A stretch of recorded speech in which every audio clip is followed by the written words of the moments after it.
ભરૂચ જિલ્લાના દહેજ સેઝ 2 લખી ગામ નજીક આવેલી હિન્દુસ્તાન એમઆઈ સ્વાકો લિમિટેડ કંપની દ્વારા જમીન ગુમાવનાર ખેડૂતો તથા વર્ષોથી કામ કરતા સ્થાનિક કામદારો સાથે ગંભીર અને કાયદા વિરુદ્ધ અન્યાય કરવામાં આવ્યો હોવાના આક્ષેપો સાથે આમ આદમી પાર્ટી દ્વારા કલેક્ટરને આવેદનપત્ર આપી રજૂઆત કરવામાં આવી હતી।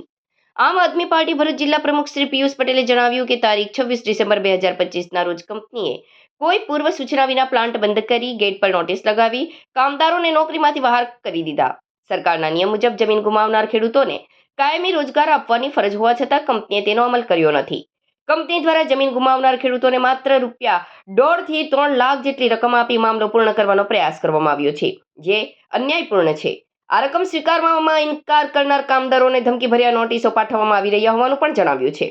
આ બાબતે પ્રમુખ પિયુષ પટેલે ઉમેર્યું કે કુલ 22 જમીન ગુમાવનાર ખેડૂતો અને કામદારોને અચાનક નોકરીમાંથી દૂર કરવામાં આવ્યા છે। એક કામદાર ગંભીર બીમારી અને આર્થિક સંકટમાં સારવારના અભાવે મૃત્યુ પામ્યો હોવાનો આક્ષેપ કરવામાં આવ્યો છે। આમ આદમી પાર્ટી દ્વારા માંગ કરવામાં આવે છે કે સમગ્ર મામલાની ઉચ્ચ સ્તરીય તપાસ કરાય, જમીન ગુમાવનાર ખેડૂતો અને કામદારોને કાયમી નોકરી અથવા યોગ્ય વળતર આપવામાં આવે તેમજ મૃત્યુ પામેલ કામદારના પરિવારને સહાય આપવામાં આવે। જો દિન 15 ની અંદર ન્યાય કરવામાં નહીં આવે તો પાર્ટી દ્વારા લોકશાહી રીતે ઉગ્ર આંદોલન કરવામાં આવશે। ભરૂચ જિલ્લાની અંદર આટલી મોટી જીઆઈડીસી આવી છે, આટલી બધી જીઆઈડીસી આવી છે, ત્યારે આ સ્થાનિક નેતાઓના આશીર્વાદ અને સરકારના આશીર્વાદના કારણે જે સ્થાનિક કંપનીઓ છે બેફામ બનેલી છે। આ તમામ કામદારો અત્યારે જે મારી સાથે છે, આ લોકો દહેજ ખાતે હિન્દુસ્તાન એમઆઈ સ્વાકો કંપનીના કામદારો છે। એમના પરિવાર સાથે ભરૂચ જિલ્લા કલેક્ટર શ્રીને આજે આવેદનપત્ર પાઠવવા માટે અમે આવ્યા છે। ત્યારે આ લોકોની માંગ એમ છે કે જ્યારે કંપનીએ આ જમીનો જે ખરીદી લીધી ને ત્યાર પછી એમને જે લેન્ડ લૂઝરના નામે જ્યારે એમને નોકરીઓ આપવામાં આવી, પરંતુ હાલમાં પરિસ્થિતિ એવી છે કે આ કંપનીએ તાત્કાલિકના ધોરણે કોઈ પણ પ્રકારે આગવી જાણ કર્યા વગર સીધી જ કંપનીના ગેટ ઉપર નોટિસ મારી દીધી। આ નોટિસના કારણે ત્યાં આગળ કંપનીની અંદર આ લોકોને જવા દેવામાં ના આવ્યા।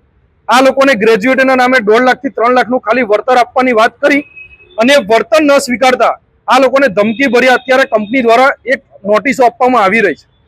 આ લોકોની માંગ એટલી જ છે કે આ એનો જે સેકન્ડ પ્લાન અત્યારે પાનોલી ખાતે જે ચાલી રહ્યો છે, આ પાનોલી ખાતે જે પ્લાન ચાલે છે એની અંદર એ લોકોની નોકરી પર ચાલુ નોકરીમાં એ લોકોને ભરતી કરવામાં આવે। અન્ય જે કોઈ પણ જમીનદારોએ જે કામદારોએ જે નોકરી ગુમાવી છે, આ તમામ લોકોને યોગ્ય વળતરની માંગણી સાથે ભરૂચ જિલ્લા કલેક્ટર સાહેબને અમે આવેદનપત્ર આપવા માટે આવ્યા છે। અસ્તુ, ભારત માતા કી જય।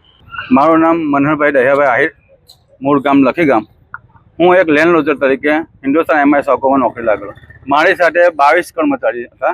ટોટલ કર્મચારી તો 40-45 હતા। આ લોકોએ અમારી સાથે 6 વર્ષથી અમારા પગાર ધોરણમાં કોઈ વધારો કર્યો નથી। એને કારણે અમે પછી એક સાહેબને માટે મિટિંગ કરી કે સાહેબ, અમે 6 વર્ષથી અમને કોઈ પગાર ધોરણ વધારો કર્યો નહીં, તો અમને પગાર ધોરણ તમે આપો। પણ કંપની અમારું વારંવાર શોષણ કર્યું અમારું। અમારી સાથે કોઈ વાતચીત કરી નહીં, કશી કરી નહીં, અને અમને 22 જણને બીજા બધા જે માણસો હતા અંડર એમ્પ્લોય એ બધાને પાનોલી ટ્રાન્સફર કર્યું। અને અમને જે છે એમને 26 તારીખે એ લોકોએ અચાનક કંપની પર ગેટ સવારમાં 6 વાગે આવી અને ગેટ પર નોટિસ મારી હતી। જ્યારે અમે નોકરી પર ગયા 9 વાગે ત્યારે ગેટ પર નોટિસ હતી, અમને અંદર ઘૂસવા નહીં જાય। ત્યારે અમને ખબર પડી કે કંપની બંધ કરી। અમને આગળ તો કોઈ અમને જાણ જ નહીં કરી। તો આ 22 જણ જે છે, તમે બીજા જો એમ્પ્લોયને ત્યાં ટ્રાન્સફર કરી શકતા હોય તો આ 22 જણે શું કર્યું? અમે લેન્ડ લોઝર શું કર્યું? અમે જમીન ગુમાવી છે ત્યાં। અમે સસ્તા ભાવે જમીન લઈ લીધી, અમને લેન્ડ લોઝર તરીકે એ લોકોએ ફોર્મ આપ્યું અને અમને નોકરી પર લીધા। આજથી 10 થી 11 વર્ષથી અમે ત્યાં નોકરી કરીએ છીએ ને એકદમ નિષ્ઠાપૂર્વક કરીએ છીએ। એમને અમને જે ટાર્ગેટ આપેલું કે 100 ટન મટીરિયલ કાઢો ને 100 ટનની ઉપર અમે કાઢીને આપેલું, એટલું બી અમે ફૂલ નિષ્ઠાપૂર્વક કામ કરેલું। હવે અમને અચાનક આ લોકોએ કાઢી મૂક્યા, તો હવે અમારા છોકરા ભણે, અમારા મકાનની લોનો ચાલે, તો હવે અમારો પગાર બંધ કર્યો, તો અમારે હવે શું કરવું? એટલા માટે અમે કલેક્ટર સાહેબ પાસે આ ન્યાય માટે આવેદનપત્ર આપવા આવ્યા છે।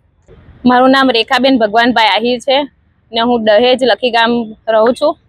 અને મતલબ અમારી જમીન જતી રહી હતી, તેમાં અમારા ઘરના બધાને લેન્ડ લૂઝર તરીકે નોકરી પર લીધા હતા ને હમણાં એ લોકોને છૂટા કરી દીધા। તો હવે અમે જઈએ ક્યાં? અમારી પાસે નથી, બીજી નોકરી નથી કે નથી અમારી પાસે જમીન, તો અમે કરીશું શું? બસ અમારી એ જ માંગ છે એની કંપની પાસે કે તમે એ લોકોને જે વળતર માંગે છે તે પ્રમાણે વળતર આપો, નહીં તો પછી તમે બીજી જે તમારી કંપની પાનોલીમાં ચાલે છે તેમાં એમને લઈ લો। બસ બીજું છૂટું કરવાનું કારણ શું બતાવ્યું? એ લોકો મતલબ અવાજ ઉઠાવતા હતા કે આ વસ્તુ સર નહીં ચાલે એમ તેમ, એટલે અમુક જણને ગમતું નતું એટલે એ લોકોને છૂટા કર્યા છે. હવે અમારી પાસે જમીન પણ નથી તો અમે કરીએ શું? અમારા છોકરા ભણે છે સાહેબ,